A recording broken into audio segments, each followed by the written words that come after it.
Salut à tous, alors aujourd'hui on se retrouve pour une nouvelle vidéo. Comme vous le voyez dans le titre, on va parler des nouveautés de l'iPhone 7. Je suppose que la plupart d'entre vous ne sont pas au courant de la sortie de l'iPhone 7. Il faut dire qu'on en parle tellement peu que ça en devient presque étrange, ou pas. Dans cette vidéo, je vais revenir sur les 10 nouveautés de l'iPhone 7 afin que vous puissiez vous faire un avis sur l'intérêt de se procurer ou non ce téléphone. Let's go! Le design. Au niveau du design, on a à notre disposition deux nouveaux coloris, le noir mat et le noir de jet. Ce qu'il faut avoir à l'esprit, c'est que le noir de jet est bien plus brillant et bien plus sensible aux traces de doigts ou aux rayures. En effet, elles sont beaucoup plus visibles sur un modèle de cette couleur. C'est pour ça que les critiques et les experts ont tendance à fortement recommander l'usage d'une coque pour cette couleur. À titre personnel, le noir mat me semble être un bon compromis, surtout que les antennes sont de la même couleur. Du coup, elles ne se voient pas du tout. Pour info, l'iPhone 7 est un 4,7 pouces et le Plus un 5,5. C'est donc identique aux iPhone 6S. L'autonomie. En théorie, l'autonomie est censée être plus importante. On parle d'environ 1 heure en plus sur l'iPhone 7 Plus. En utilisation classique, cet apport semble bien faible et on a du mal à sentir une réelle différence. Mais on ne va pas se le cacher, ça fait un moment que ce problème est presque devenu la marque de fabrique d'Apple.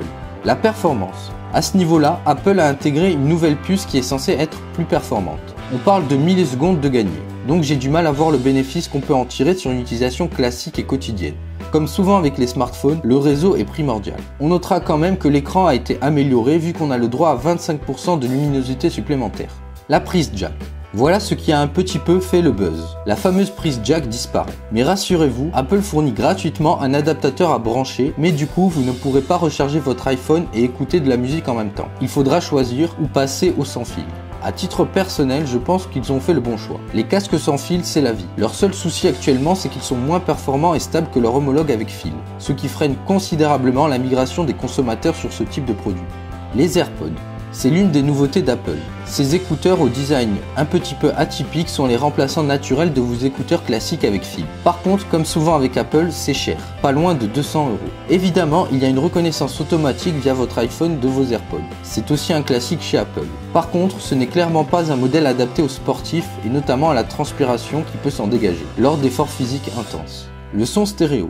Sans la prise jack, Apple a eu plus de place pour ajouter des haut-parleurs. Ils sont en haut et en bas. On a ainsi accès à un son stéréo, ce qui n'est pas pour me déplaire. Le son est de meilleure qualité, mais de toute manière, rien ne remplace de bons écouteurs sur smartphone. Le double capteur photo. L'appareil photo dit FaceTime a été grandement amélioré puisqu'on est passé de 5 à 7 mégapixels. Mais c'est surtout sur l'iPhone 7 Plus que la nouveauté est intéressante. En effet, un double capteur photo avec un grand angle qui ouvre avec une focale de 1.8 et un téléobjectif qui ouvre avec une focale à 2.8 pour les connaisseurs. Concrètement, ça veut dire qu'on peut obtenir un zoom optique x2 et un zoom numérique x10. Et en plus, vous aurez un nouveau stabilisateur optique. La mise au point rapide et la gestion de la luminosité font de l'iPhone 7 Plus un appareil efficace et facile à utiliser à ce niveau-là.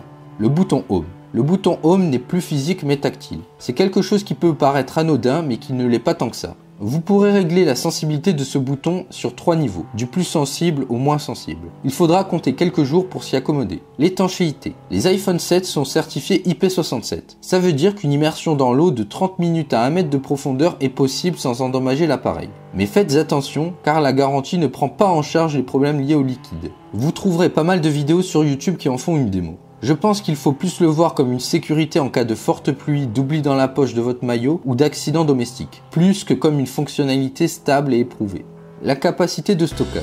On en a peu entendu parler, mais Apple a doublé la capacité maximale de stockage de ses iPhone 7. On passe de 128 à 256 Go. Pour une fois, Apple n'en a pas profité pour augmenter sensiblement ses prix. La gamme de prix est raisonnable à ce niveau, si on tient compte évidemment que ça reste du Apple, donc onéreux par nature.